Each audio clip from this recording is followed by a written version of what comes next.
You are listening to Making It in the Toy Industry, episode number 269.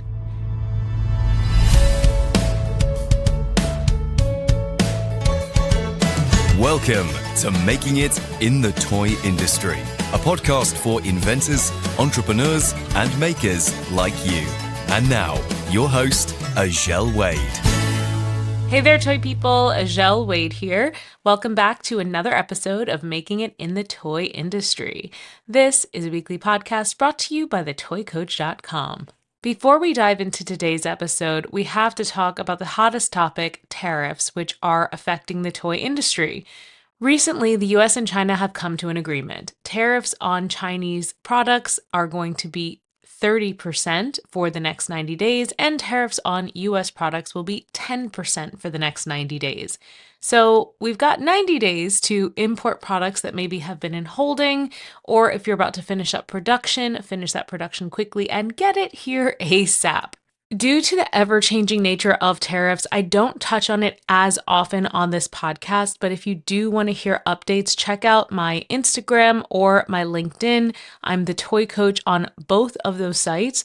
Whenever I have a new tariff update or video recap or opinion on what's going on, I share it there because it's quick, easy, and more timely than waiting for a new podcast episode drop.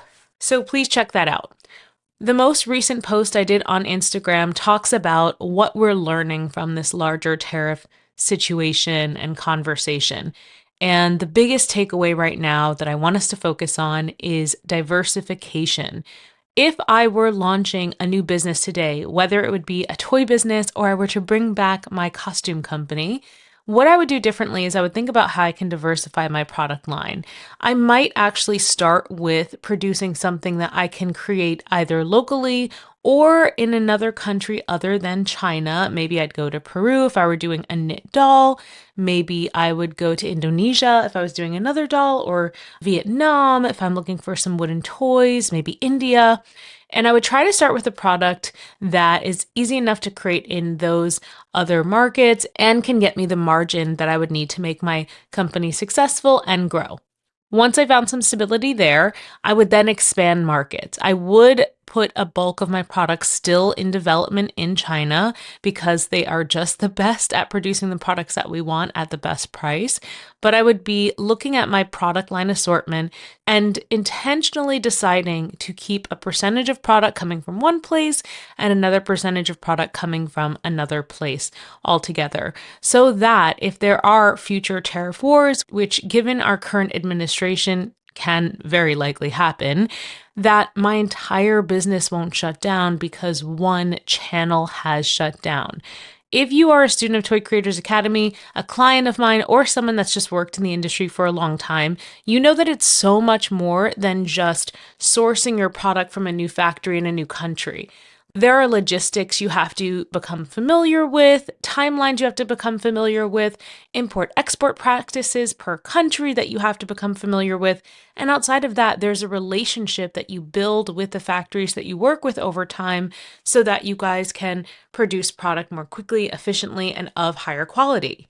So, establishing relationships with factories in different countries gives you a leg up not only so that you can keep your business running if one country's tariffs suddenly become astronomical and unprofitable, but also that you'll have other factories in other countries that you have relationships with that might allow you to resource your existing product with them, or they might help you and act as a middleman to help connect you to other factories. So this idea of diversification goes beyond just having different SKUs or products in different countries so you can continue that on, but it extends to having different relationships and knowledge about working with all of these other countries. Okay, so for today's episode, we are going to talk about unique product line models. I don't want to say unique business models because the product line that we're going to talk about today is a product line within an already established toy company, Basic Fun.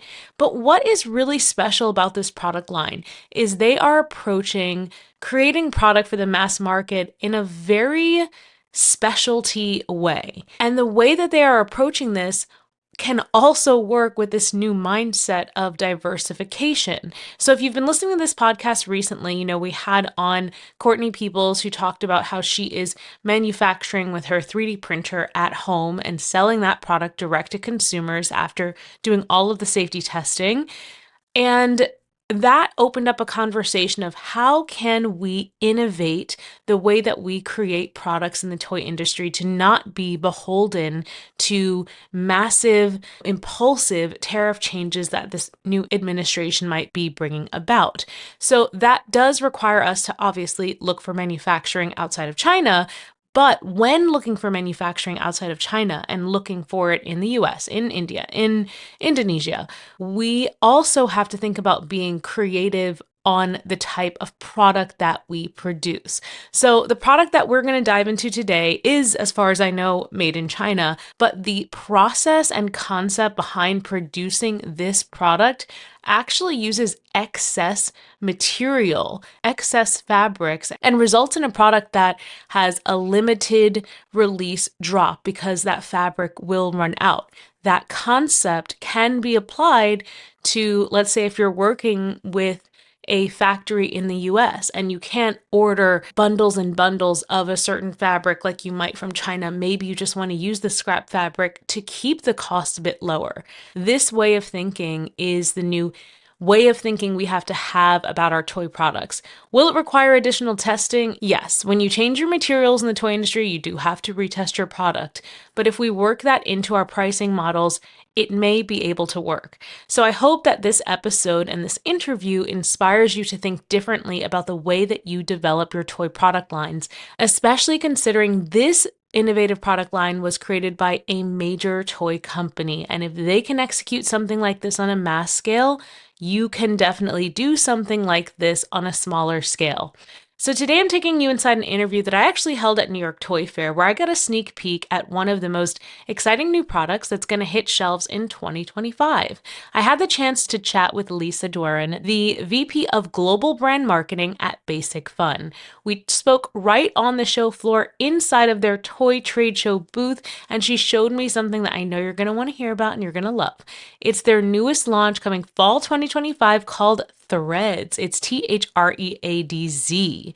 ThreadZ is a limited edition plush collectible line. It taps directly into what Gen Alpha is craving. That generation's all about personalization, self-expression, and it leans into a bit of that FOMO that many of our generations have. If you miss the product, then you just missed it. You won't be able to get it.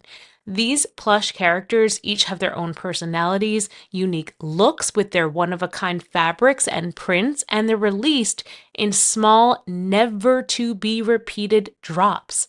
It gives collectible, it gives fashion forward, and it's given that limited edition energy that is going to get people scrambling. What I love most about this line is it's a daring shift in how we produce product. Basic Fun is a company you might know for bringing back classic brands like Care Bears and Light Bright. But with ThreadZ, they're not looking back. They are looking full steam ahead. They are creating their own fresh, modern brand, using everything they know about branding, trend hunting, kids today, and they're building something unique and fresh. So today, I want you to listen closely to this episode. Listen to the thought process behind the line. I want you to listen into the questions I ask and the positions I pose about how unique of an undertaking this is in the industry and why people haven't done it before. Okay, I hope you enjoyed today's interview with Lisa from Basic Fun. Hey there, toy people. I am here with Lisa D. What's up? Basic Fun.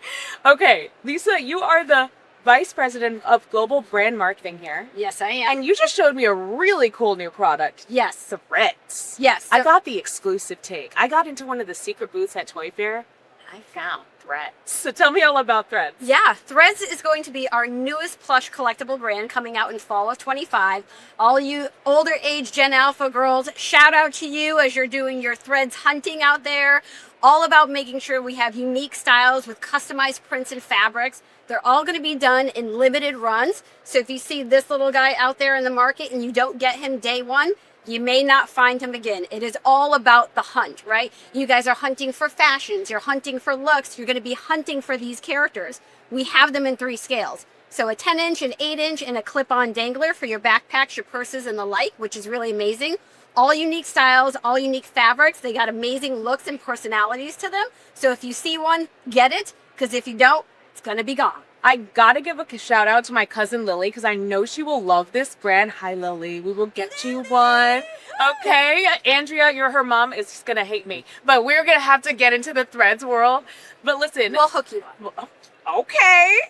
So I have to say, as someone who's done product development before, this is a huge undertaking to create something with this handmade feel in it. Like, this is a commitment by a toy brand of Basic Fun that cares about creating an experience for their consumers. So I applaud you for that big time, because something like this just doesn't happen often in the toy industry. So this is kind of like a drop concept where you're doing a limited run of every single item that's going to be dropped. Can you tell us the different price points of the different items here, the retail price? Yeah, absolutely. So the bigger box versions are $14.99. If I can put this one down, I will grab the cheeky little monkey.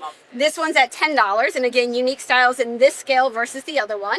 And then we will have our lower price point, OPP Clip Plush Collectible, which is amazing. And who doesn't want this unique bunny? I want it. Yes. This may be the only time she sees it. Oh my God. It'll be gone, girl. Well, I feel hurt. Look at the matching. Meant to together. be. It was meant to be. The vibe. So you said they all have unique personalities. How They so? do. If you look at them, it's all based off of the detail in the face and the expressions that we're giving them. So some have a little bit of an eye execution with the eyebrows. Some of them have it in the facial features, whether it's the eyes or the mouth itself. Yes, they do have their little ThreadZ button on the back, which is really amazing. With a little button butt. There you go, little button butt, which is really awesome. So they look super cute, super plush, super amazing. All of the feels and the materials, which is really great. And then being able to have it on the go is even better. Where'd this idea come from? Can you share? From us, it's an internal idea, which is really great. Our team does a phenomenal job with trend hunting, right? And we're so tapped in with the Gen Alpha consumer. We have really dove in headfirst when we had the little pet shop and said, how do we understand these girls? How are they evolving? How do they want products to be? And what really resonates with them? And what'd you say to me when I walked in? You're like, the Gen Alpha girl really likes, and I was like, oh, you're right. Individuality and uniqueness, right? They want to feel that they could find something in the marketplace that exemplifies them and is a one of one, right? Just like a snowflake, we're all very personal. So these characters help to do that, which is really amazing. So bringing all of that to life in a toyetic form is just such a powerful combination. Yes, and that is just, you're kind of breaking the toy industry a little bit. We love it when we can do like mass runs, right? We're like trying to save. You're doing something different. Yes. I love that. Very I'm so excited. I'm so excited. So I'd love to know a little bit about you, because I'm sure the viewers looking, they're like, oh my gosh, who is this beautiful powerhouse BP making cool product? How can I be like her? Tell me a little bit about your toy career. How'd you get to where you are today? Okay, so originally I came from Hasbro prior to that, which has been amazing. A lot of my job has been on the brand marketing side with marketing itself, which has been absolutely phenomenal. I've run the Disney brands. So if you think about all the fun that you can have with Star Wars, with Marvel, with Disney Princess, I launched the Frozen 2 theatrical product line, which is absolutely amazing from a US marketing side. So my kids have only known me to be in toys, and the way that they describe me is I'm literally Tom Hanks from Fig, right? Like, it's kind of that expression, and having them come into the office every day and run around. It's amazing to see it through their eyes, and that's what really kind of keeps my fire going. You know, people say, why do you do toys? And my ultimate objective is to make a kid smile. And that's really what it is. How do you get that unique, genuine feedback and engagement with them, which is super awesome. So that's what fuels me to keep going and make product and to see people, you know, express and be super excited about it and want to know more about it. And then, of course, want to buy it. Yes, Lisa, thank you so much. ThreadZ is coming out fall 2025 this year. Look out for it. It'll be in some stores. Can't say which yet. We'll put it in the show notes when it comes out, when we get the information. Thank you so much, Lisa. You got it. Take care. Bye. Bye.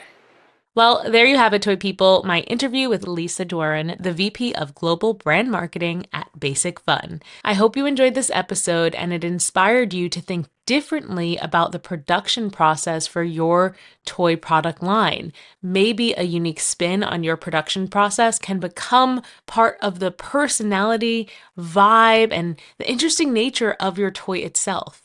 If you love this podcast, did you know that you can support the show? Making it in the toy industry takes a lot of work and energy and other people to make happen. If you love this show and you want it to keep on trucking, then head over to thetoycoach.com/support.